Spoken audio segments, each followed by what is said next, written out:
Equipo de Comunicaciones Santuario Nuestra Señora de la Merced, Isla de Maipo.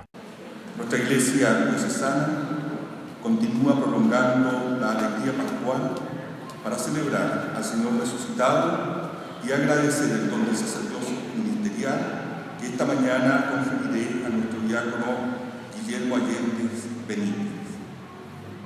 Saludo muy especialmente a sus familiares, agradeciéndoles el apoyo que han dado a Guillermo. Lo dije el año pasado en ocasión de su ordenación diaconal y la ordenación del presbítero Vicente. En mis conversaciones he podido constatar una vez más la importancia de la familia en la transmisión de la fe y en el nacimiento de la vocación. La familia es una condensación de los misterios del rosario, misterios gozosos, muchas veces misterios dolorosos, pero que nos anuncian el claridad de los misterios luminosos y gloriosos de la vida en Cristo. Esta gratitud la extiendo igualmente a los sacerdotes de nuestra diócesis que lo han acompañado en estos años, así como a las comunidades parroquiales donde ha trabajado Guillermo y que son una fuente privilegiada para ir formando el corazón de un buen pastor. Del mismo modo, agradezco la presencia de don Enrique Troncoso, nuestro obispo emérito, de Monseñor Fernando Ramos, obispo auxiliar, vicario general del Arzobispado de Santiago y rector cuando Guillermo se formaba, así como la presencia también de los formadores del seminario Pontificio Mayor y de tantos sacerdotes, diáconos, también consagrados, nuestros diáconos permanentes y seminaristas, tanto de la diócesis de Melipilla como hermanos de otras diócesis. Querido Guillermo, tú, al igual que los profetas, estás llamado a un especial proyecto de Dios desde hoy como sacerdote. Triple es la misión que el Concilio Vaticano II señala respecto del ministerio presbiteral: proclamar la palabra de Dios, hacer presente al Señor sacramentalmente en la Eucaristía y ser ministro de la reconciliación. Tú eres ministro, es decir, servidor de Dios, pero el protagonista es siempre Dios Padre, su Hijo Jesucristo y el Espíritu Santo. Dios es el eje de la vida ministerial. Si nos salimos de este eje, nos desquiciamos y nos caemos como una puerta sin bisagras. ¿En qué contexto eres ordenado sacerdote? ¿A qué realidades humanas y culturales deberás servir? Ante todo, el documento de Aparecida valora y agradece con gozo que la inmensa mayoría de los presbíteros vivan su ministerio con fidelidad y sean modelo para los demás, que saquen tiempo para su formación permanente, que cultiven una vida espiritual que estimula a los demás presbíteros, centrada en la escucha de la palabra de Dios y en la celebración diaria de la Eucaristía. Mi misa es mi vida y mi vida es una misa prolongada. Aparecida señala que una mirada a nuestro momento actual nos muestra situaciones que afectan y desafían la vida y el ministerio de nuestros presbíteros.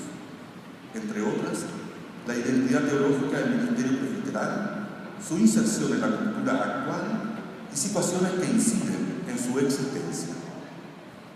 Y aquí surgen tres desafíos.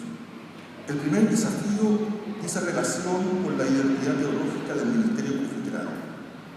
El sacerdote no puede caer en la tentación de considerarse solamente un mero delegado o un representante de la comunidad, sino un don para ella por la unción del Espíritu y por su especial unión con Cristo cabeza, recordando que el sacerdote es elegido entre los hombres para intervenir a favor de los hombres en todo aquello que se refiere al servicio de Dios. El segundo desafío se refiere al ministerio del presbítero inserto en la cultura actual. El presbítero está llamado a conocerla para sembrar en ella la semilla del Evangelio, es decir, para que el mensaje de Jesús llegue a ser una interpelación válida, comprensible, esperanzadora y relevante para la vida del hombre y de la mujer de hoy, especialmente para los jóvenes. El tercer desafío se refiere a los aspectos vitales y afectivos, al celibato y a una vida espiritual intensa fundada en la caridad pastoral que se nutre en la experiencia personal con Dios y en la comunión con los hermanos. Asimismo, al cultivo de las relaciones fraternas con el obispo, con los demás presbíteros de la diócesis y con los laicos. Para que el ministerio del presbítero sea coherente y testimonial, este debe amar y realizar su tarea pastoral en comunión con el obispo y con los demás presbíteros de la diócesis. El ministerio sacerdotal que brota del orden sagrado tiene una radical forma comunitaria y solo puede ser desarrollado como una tarea colectiva. Eso lo decía Juan Pablo II en Pastores de Abogades.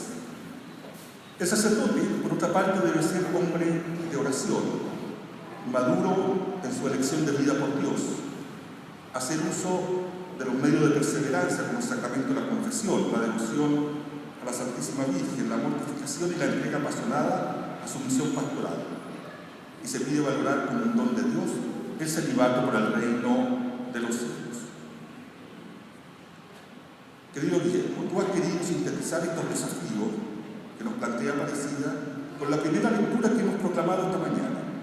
En efecto, el apóstol San Pedro nos exhorta a ser prudentes y a vivir sobriamente para dedicarse a la oración, a amarse mutuamente, a ser hospitalarios, a poner los dones recibidos al servicio de los demás como buenos administradores de la bendición y gracia de Dios. Como obispo de Melipilla puedo dar testimonio de ello, de cómo nuestros sacerdotes de la diócesis se esfuerzan por vivir centrados en el Señor y con una gran caridad pastoral. El texto de San Pedro será ciertamente un manantial al que deberás volver para beber de sus aguas cristalinas y puras. El mismo documento de Aparecida nos dice que el presbítero debe ser compasivo y misericordioso, cercano a su pueblo y servidor de todos, especialmente de los que sufren grandes necesidades. La caridad pastoral, fuente de la espiritualidad sacerdotal, anima y unifica su vida y ministerio. Consciente de sus limitaciones, el sacerdote debe valorar la pastoral orgánica e insertarse con gusto en su presbiterio. Este es un llamado claro a vivir en un presbiterio, en una iglesia, casa y escuela de comunión. Un llamado a ser sacerdotes integrados, comprometidos con el pueblo de Dios, que no buscan su propio interés, muchas veces confundiendo lo que son auténticos carismas con proyectos individualistas. Finalmente, Aparecida nos señala que el pueblo de Dios siente la necesidad de presbíteros discípulos, que tengan una profunda experiencia de Dios, configurados con el corazón del buen pastor, dóciles a las mociones del Espíritu, que se nutran de la palabra de Dios, de la Eucaristía y de la oración, de presbíteros misioneros, movidos por la caridad pastoral, que los lleva a cuidar el rebaño a ellos confiados y a buscar a los más alejados predicando la palabra de Dios, siempre en comunión con el obispo, los presbíteros, diáconos, religiosos, religiosas y laicos. Y por otra parte, de presbíteros servidores de la vida, que estén atentos a las necesidades de los más pobres, comprometidos en la defensa de los derechos de los más débiles y promotores de la cultura de la solidaridad. También de presbíteros llenos de misericordia, disponibles para administrar el sacramento de la reconciliación. Me parece una excelente síntesis del clamor que el pueblo de Dios quiere de nosotros, además de ser una teología vivencial formulada de modo tan certero acerca de los dones que hemos recibido en la ordenación sacerdotal. Contemplemos ahora la escena evangélica que Guillermo ha escogido para esta celebración. Para San Pedro, el episodio de la pesca milagrosa marcó un nuevo inicio después de su primer encuentro con Jesús. Jesús dijo a Simón: no temas, desde ahora serás pescador de hombres. Cada nuevo día para un cristiano es un nuevo inicio. Debemos estar siempre a disposición del Señor y cada día comenzar escuchando su palabra. Esto es importante para todos los creyentes, pero muy especialmente para los Cada día nos parecen iguales, la repetición más o menos rutinaria de las mismas cosas. Pero en esa repetición de nuestras ocupaciones estará siempre la novedad de la palabra de Dios, que nos da una pequeña luz para la jornada, que nos da la fuerza y la confianza de que nuestro día a día será fructífero para nosotros y misteriosamente para todo el mundo. Impresiona cómo los apóstoles, ante la palabra de Jesús, echaron las redes y capturaron una gran cantidad de peces. Querido Miguel, contempla siempre esta escena evangélica. Jesús da la orden a unos pescadores que conocían su oficio. Jesús, en cambio, era hijo de José, el carpintero. Echa las redes en la orden de Jesús. La evidencia empírica, la realidad dura, les dice que es imposible si toda la noche ha sido infructuoso. Pero hay una frase de Pedro que nos conmueve. Le hace presente a Jesús la realidad. Maestro, estuvimos toda la noche intentando pescar sin conseguir nada, pero solo porque tú lo dices, echaré las redes. La palabra de Jesús es eficaz. En una escena precedente, en la sanación de un endemoniado, la gente decía: ¿qué fuerza tiene la palabra de este hombre? A esta palabra que conoces, a la palabra obedecida. A esa palabra obedecida, el fruto es la pesca de tal cantidad de peces que las redes se rompían y tuvieron que ir en ayuda de ellos. Dos cosas concretas que nos enseña este pasaje. Primero, con Jesús hay que dialogar la realidad que nos toca vivir y muchas veces padecer. La injusticia, la corrupción, realidades familiares, rupturas, el disenso de la comunidad cristiana, los escándalos en la iglesia, la falta de respeto a la vida desde su concepción hasta la muerte natural, la trata de personas, la explotación de la mujer. Señor, no hemos pescado nada. Mira lo que nos dice la realidad. Pero porque tú lo dices, echaré las redes. Señor, estamos hundidos. Señor, estamos fracasados. Señor, no tengo logro en la tarea pastoral. Todo eso puede ser cierto. Pero también es cierta la potencia de la palabra de Jesús. Pero porque tú lo dices, echaré las redes. Jesús ha querido que Pedro entendiera que la misión no es algo humano.